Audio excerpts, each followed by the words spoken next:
पतंजलि गुरुकुलम जो बालक वर्ग है, पूज्य स्वामी ईशदेव जी की सन्निधि में सब बालक वहाँ हमारे पूज्य सन्यासियों के सेवा से और अनेक गुरुजनों के तप से जो अभिसिंचित है, ऐसे गुरुकुलम के बालक अपनी प्रस्तुति देने के लिए प्रस्तुत है। एक बार जोरदार सबका अभिनंदन है।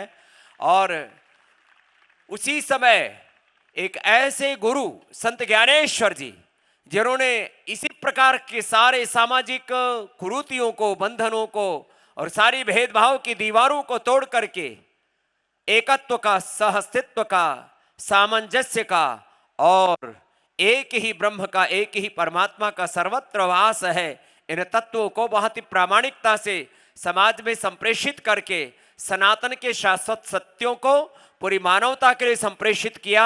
तो एक बार जोरदार अभिनंदन है पतंजलि गुरुकुलम के बच्चों के लिए और इनकी प्रस्तुति के लिए। और यह इस समय का युग धर्म है और सनातन धर्म का ये शाश्वत सत्य है। आइए चलते हैं पतंजलि गुरुकुलम के बहुत ही तेजस्वी यशस्वी बालकों की इस अभिनव प्रस्तुति के लिए।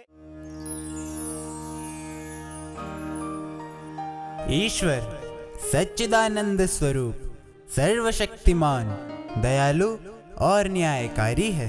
वह अविद्यादि क्लेश जनित कर्म और कर्मफल से पूर्णतः मुक्त है। हम सब उनकी अंशरूप, उनकी संतानें हैं। वही हमारे माता पिता, बंधु भ्राता और सच्चे सखा है। परम कृपालु परमात्मा ने प्राणी मात्र के उद्धार हेतु इस सृष्टि की रचना की और मानव कल्याण के लिए वेदों का दिव्य ज्ञान प्रदान किया। वेद सब सत्य विद्याओं का आधार और सभी के लिए समान रूप से प्रकाशमान मार्गदर्शक है। भेदभाव, ऊंच नीच, छोटा बड़ा जैसे विचार मानव की कलुषित, निकृष्ट और संकीर्ण बुद्धि का परिणाम है।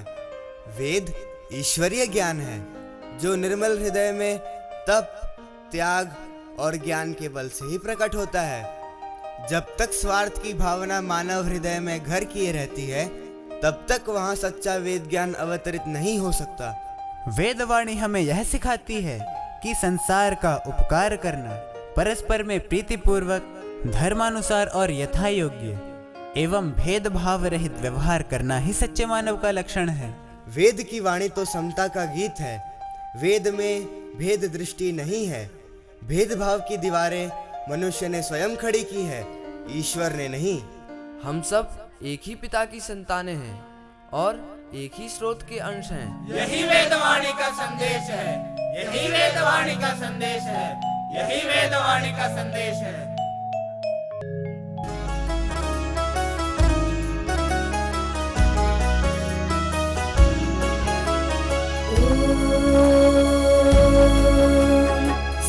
संसमित्युवसे वृषन्नग्ने विश्वान्यर्य इणस्पदे समेध्यसे सनो वसुन्याभर संसमित्युवसे वृषन्नग्ने विश्वान्यर्य इणस्पदे समेध्यसे सनो वसुन्याभर।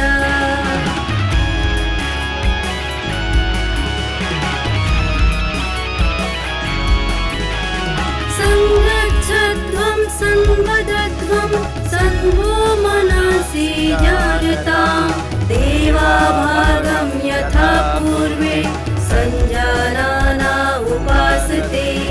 संगच्छध्वं संवदध्वं संभो मनसि जायतां देवाभागं यथा पूर्वे संजानाना उपासते।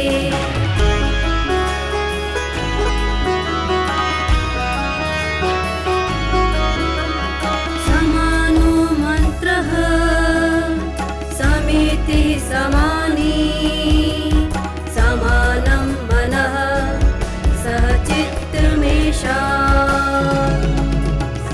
समान मंत्रम् अभिमन्त्रये वः समाने नवो हविषा जुहोमि समानी व आपूतिः समाना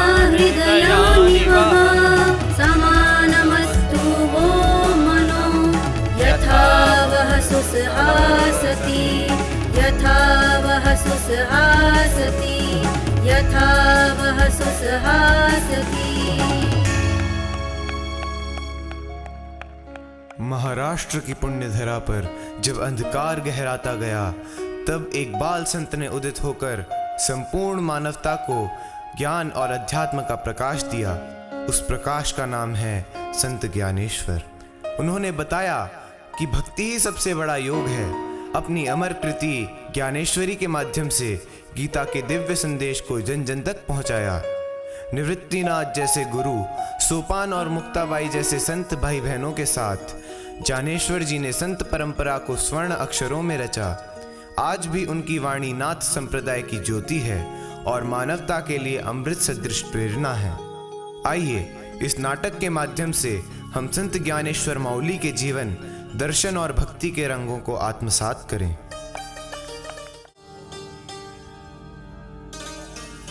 मुक्ताई दीदी, सोपान भैया, चलो चलो गुरुकुल चलते हैं। आप कभी भी हमारे साथ गुरु आश्रम नहीं चलते। लगता है आप हमें अपना छोटा भाई नहीं समझते। तो आज से आपकी और हमारी कट्टी। अनुज, अभी हमारा उपनयन और वेदारंभ संस्कार नहीं हुआ है, इसलिए हमें गुरु आश्रम में जाने की अनुमति नहीं है। यदि ऐसी ही बात है तो हम गुरुजी से निवेदन करेंगे कि वे आपका भी उपनयन और वेदारंभ संस्कार कर दें, क्योंकि उन्होंने कल ही हमारा उपनयन और वेदारंभ संस्कार किया है।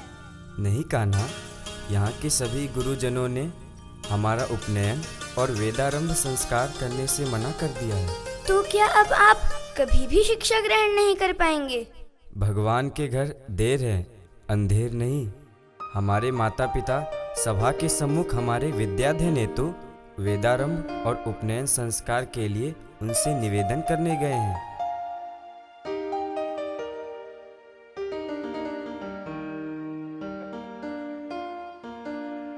विठल पंत, तुमने पहले संन्यास लिया और फिर गृहस्थाश्रम में लौटाए। शास्त्र कहता है त्यक्त्वा संन्यासम गृहं पुनरागमनम पापम, अर्थात यह न केवल तुम्हारा अपितु कुल और समाज का भी पतन है। और इस अपराध की छाया तुम्हारी संतानों पर भी पड़ेगी। ना वे वेदाध्ययन कर पाएंगे, ना यज्ञ और ना उपनयन। हे विद्वजनों, मैं अस्वीकार करता हूँ, मेरे जीवन का सबसे बड़ा अपराध यही है कि मैंने सन्यास के अमृत को त्याग कर फिर से गृहस्थ की मरीचिका सरोवर में छलांग लगा दी हो। मानो सूर्य के प्रकाश को त्याग कर फिर से दीपक की लौ के पीछे भागा हूँ। मेरी इस भूल का भार मेरे ही कंधों पर है। मेरी मासूम संतानें इस दोष की भागी नहीं। आप ही बताइए, ऐसा कौन सा अग्नि कुंड है जिसमें छलांग लगाकर मैं अपनी अग्नि परीक्षा दे सकूं?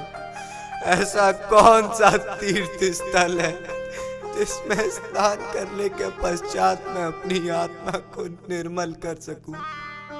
आप ही बताइए, मैं क्या प्रायश्चित करूं? जब अपराध बड़ा हो तो प्रायश्चित भी समुद्र सा गहरा होना चाहिए। तुम्हारी मृत्यु ही तुम्हारी संतानों को पुनः कुल में स्थान दिला सकती है। विठल पंत, इस अपराध का एक ही प्रायश्चित है, गंगा जल से शुद्धिकरण, मंत्रोच्चार और उसके पश्चात प्राण त्याग। जैसे दूषित पुष्प को त्याग कर ही देव पूजन किया जाता है, ठीक उसी प्रकार तुम्हारे जीवन का यह दूषण तुम्हारे प्राणों के विसर्जन से ही धुलेगा। विठल पंत, तुम्हें अपने प्राणों को त्यागना होगा। हाँ, तुम्हें अपने प्राणों को त्यागना होगा। अपने प्राणों को त्यागो विठल पंत। मेरी इस भूल से मेरा ज्ञान नष्ट हो चुका है। यदि प्राण त्याग ही प्रायश्चित है तो मैं इसे हृदय से स्वीकार करता हूँ। स्वामी, हम जीवन की हर डगर साथ साथ चले तो इस अंतिम पथ पर भी संग संग चलेंगे। यह देह तो पांडुरंग की धरोहर है, उन्हें लौटा देंगे। बस ईश्वर से यही प्रार्थना है कि हमारे बच्चों की नौका को वह अपने हाथों से पार लगाए।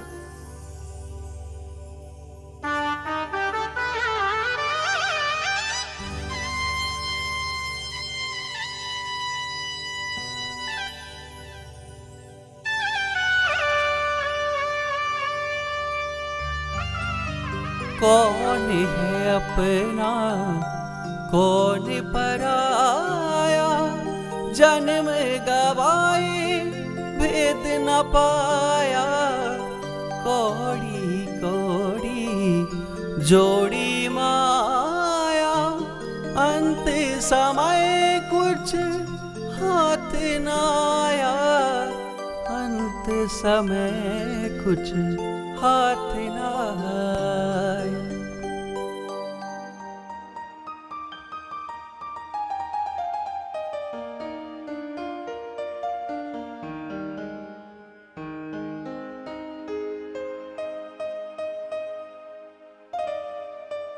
दादा, 2 दिन से एक दाना भी नहीं मिला।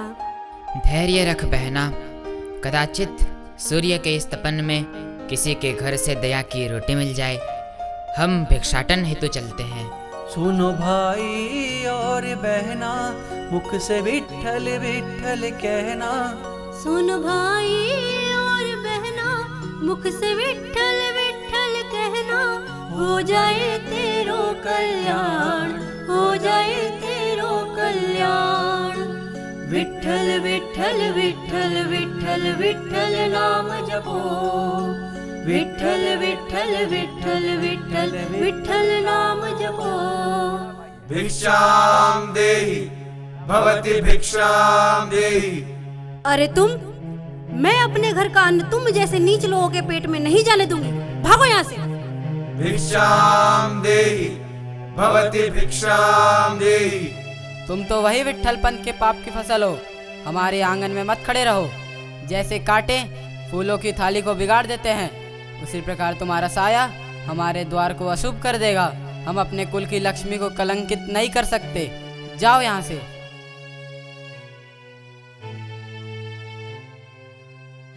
दादा, प्रतिदिन की यही व्यथा है।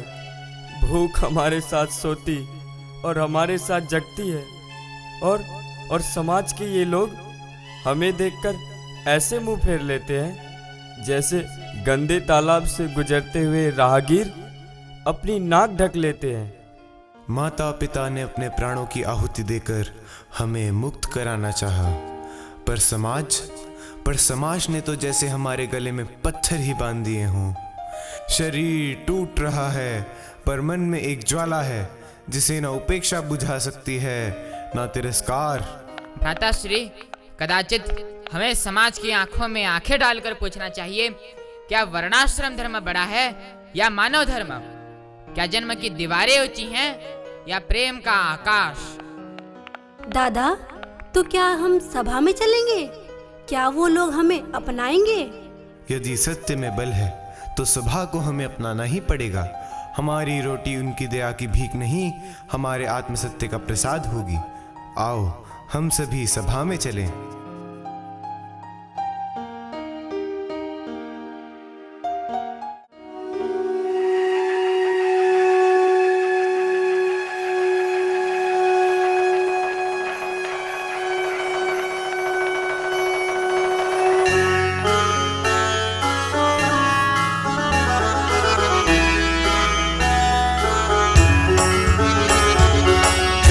विठ्ठल विठ्ठल विठ्ठल विठ्ठल विठ्ठल विठ्ठला।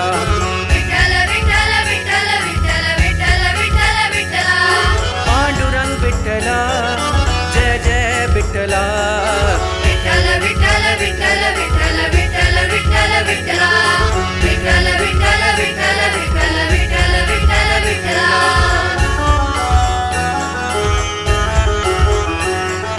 विठ्ठल सत्य है, विठ्ठल एक है, विठ्ठल नाम जपो सदा।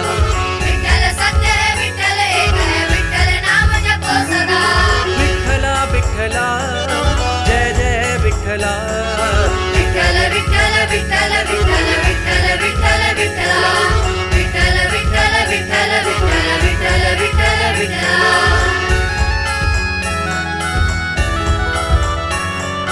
रुक्मणी विठ्ठल विठ्ठल विठोबा विठ्ठल रकुमाई विठ्ठल भज सदा रकुमाई विठ्ठल विठोबा विठ्ठल रकुमाई विठ्ठल भज सदा विठ्ठला विठ्ठला जय जय विठ्ठला विठ्ठल विठ्ठल विठ्ठल विठ्ठल विठ्ठल विठ्ठल विठ्ठल विठ्ठल विठ्ठल विठ्ठल विठ्ठल विठ्ठल विठ्ठल विठ्ठला विठ्ठला जय जय विठ्ठला विठ्ठल विठ्ठल विठ्ठल विठ्ठल विठ्ठल विठ्ठल विठ्ठल विठ्ठल विठ्ठल विठ्ठल विठ्ठल विठ्ठल विठ्ठल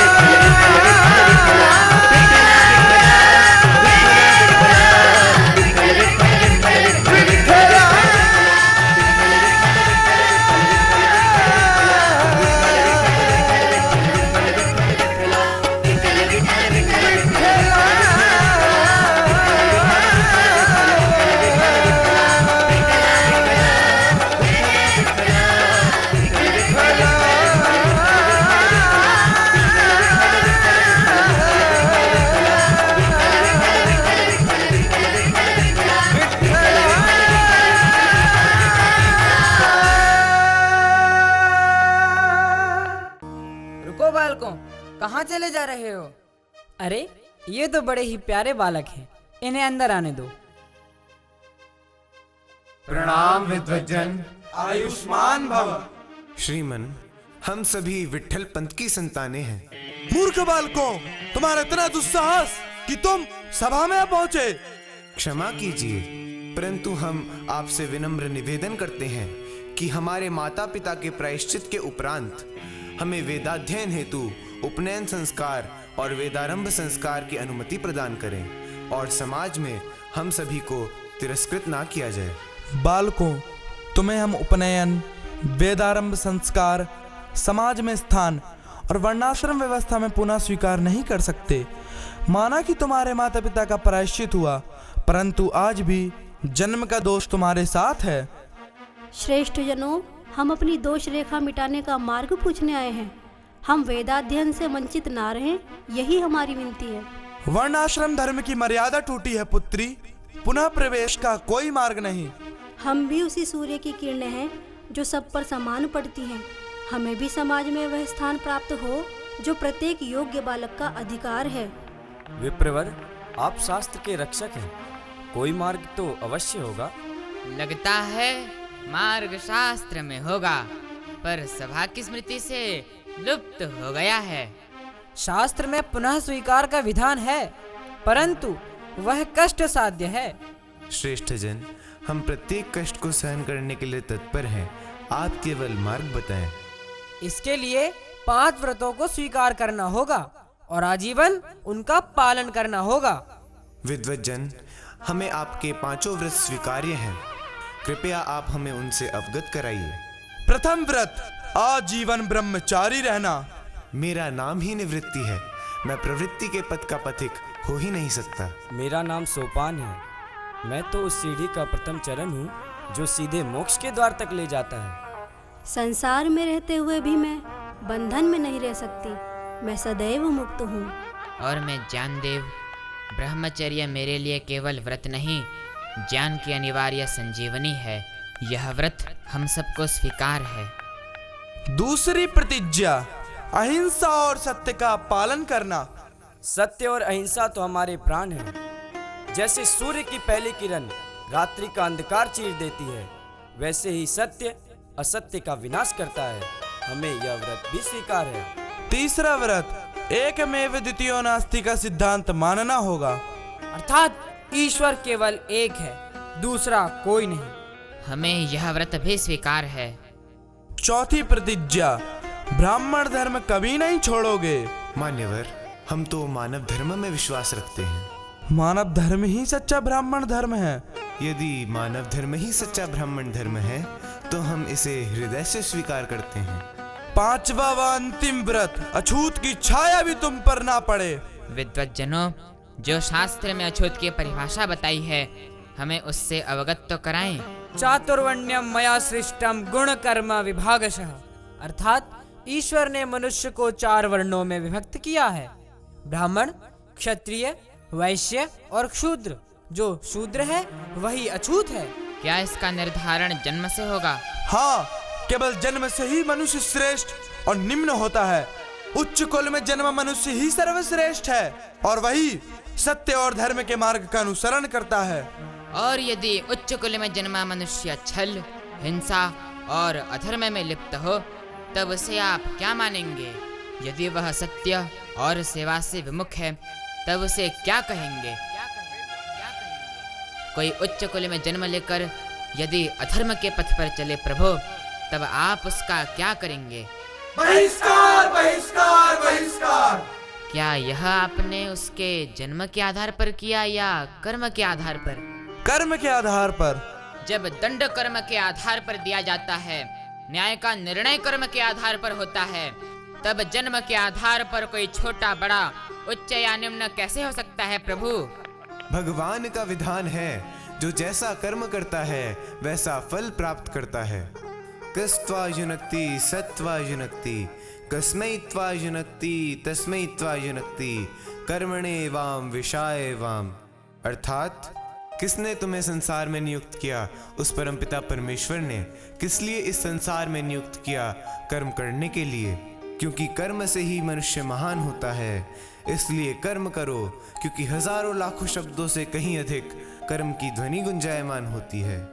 असुर कुल में जन्मे भक्त प्रहलाद भक्ति के प्रतिरूप कहलाए। जिनकी भक्ति से विवश हो भगवान स्वयं धरा पर आए। ब्राह्मण कुलोत्पन्न परशुराम अधर्म का दमन कर धर्मवीर कहलाए। और रावण ऋषि पुत्र होते हुए भी अपने अहंकार, पाप और अन्याय से संसार में निंदा का पात्र बना। भक्त प्रहलाद असुर कुल में जन्मे, किंतु उनकी भक्ति का प्रकाश इतना तेजस्वी था कि असुर वंश की अंधेरी गुफाओं में भी हरि नाम का सूर्योदय हो गया।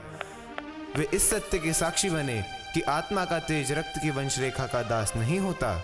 अतः धर्म का माप जन्म से नहीं, आचरण से होता है। जन्म तो मिट्टी का रंग है, पर कर्म वही मनुष्य को सुवर्ण या कलंक बनाता है। यदि आचरण शुद्ध हो तो निम्न जन्म भी पावन हो जाता है, और यदि आचरण पापयुक्त हो तो उच्च जन्म भी कलुषित हो जाता है। इसीलिए मैं कहता हूँ, हम सब समान हैं, एक ही ईश्वर की संतान हैं। विद्या विनय संपन्ने ब्राह्मणे गविहस्तिनि, शुने चैव श्वपाके च पंडिताः समदर्शिनः।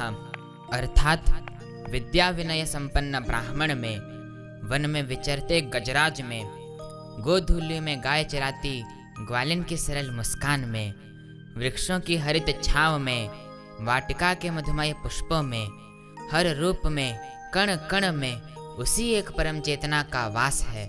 तुम कहते हो कि कण कण में उस परम चेतना का वास है, तो क्या सभा के बाहर बंधी उस भैंस में भी वही आत्मा है? हाँ श्रीमान, उस भैंस में भी चेतना है, और वह भी आपकी आत्मा के समान है।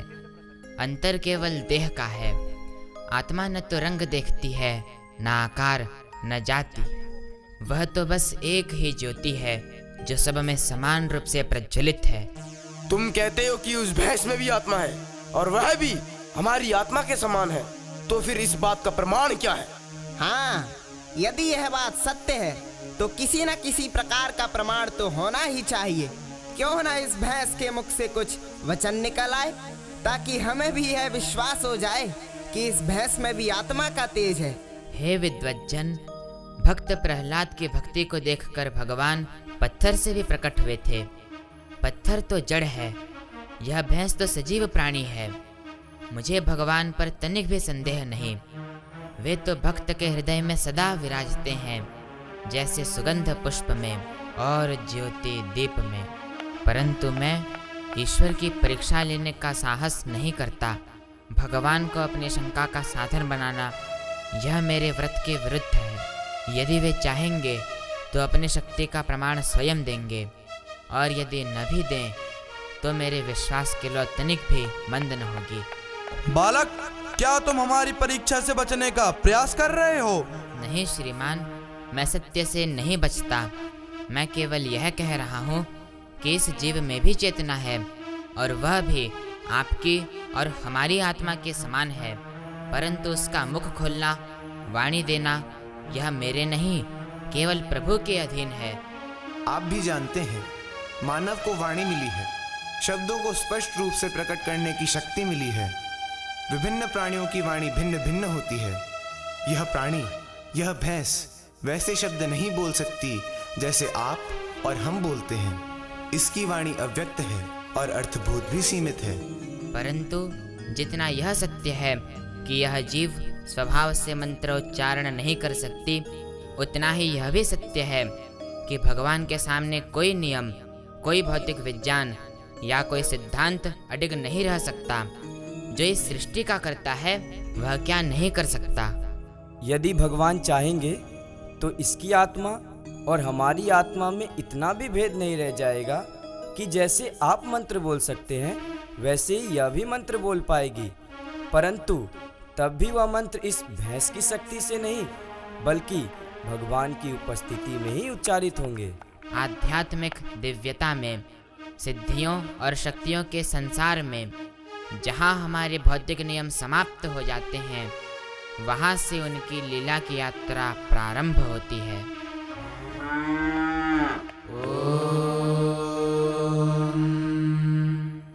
सहस्रशीर्षा पुरुषः सहस्राक्षः सहस्रपात् स भूमिं विश्वतो वृत्वात्यतिष्ठत् दशाङ्गुलम्।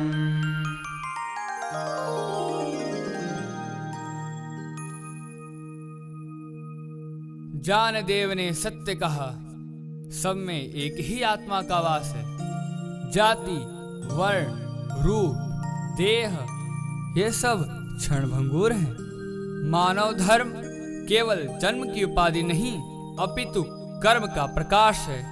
जैसे नदी के तट जल को दिशा देते हैं, वैसे ही वर्ण आश्रम धर्म समाज को अनुशासन देता है। यदि जल ही सूख जाए तो तट केवल रेखा रह जाते हैं। मानव धर्म वह जल है जिसमें सत्य, करुणा और प्रेम का प्रवाह है। यदि यह प्रवाह रुक जाए तो कोई भी व्यवस्था केवल नाम मात्र रह जाएगी। वर्ण आश्रम धर्म का मूल तत्व यह है कि 4 वर्ण कर्म के आधार पर और 4 आश्रम जीवन के चरण के आधार पर निर्धारित है। जन्म तो केवल एक प्रारंभ है, परंतु कर्म वही मनुष्य के अस्तित्व का वास्तविक परिचय है। मनुष्य का धर्म है करुणा, प्रेम और समानता। हम सब समान हैं, एक ईश्वर की संतान है, यही मानव का सच्चा धर्म है। जब नरसिंह बन करके हिरण्यकश्यप को वो मारे, जब प्रभु राम बनकर दशानन को मृत्यु दे डारे, जब श्री कृष्ण मथुरा में उठाकर कंस को मारे, जब भक्तों के जीवन में बने अंधकार को मारे, जब पाप बढ़कर सृष्टि को निगलने लगता है, जब दीन दुखी का स्वर आकाश छूने लगता है, जब जब भक्तों पर संकट का घना अंधकार छाता है, तभी प्रभु अवतरित होकर धर्म की ज्योति जगाता है।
बिहारी। जय गोपी जन वल्लभ, जय गिरधर हरि। जय राधा माधव, जय कुंज बिहारी। बुद्धं शरणं गच्छामि, धर्मं शरणं गच्छामि, संघं शरणं गच्छामि, त्र्यशरणं प्रपद्ये।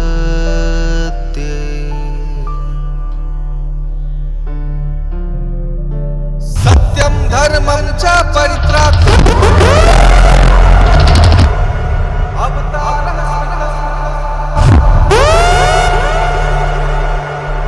अवतारः स्मृतं कल्कि।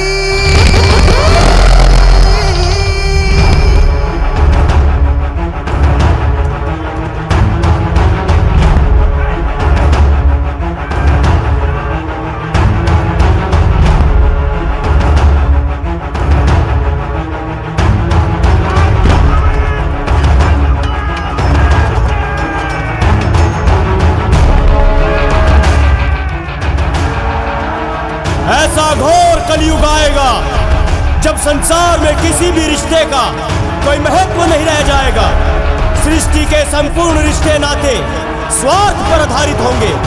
बेटा माँ को माँ और बहन को बहन नहीं मानेगा। संसार में पाप का अंधकार गहराता जाएगा। जब जब संसार में पाप बढ़ता जाता है, तब तब भगवान विष्णु इस धरती पर अवतरित होकर धर्म की स्थापना करते हैं।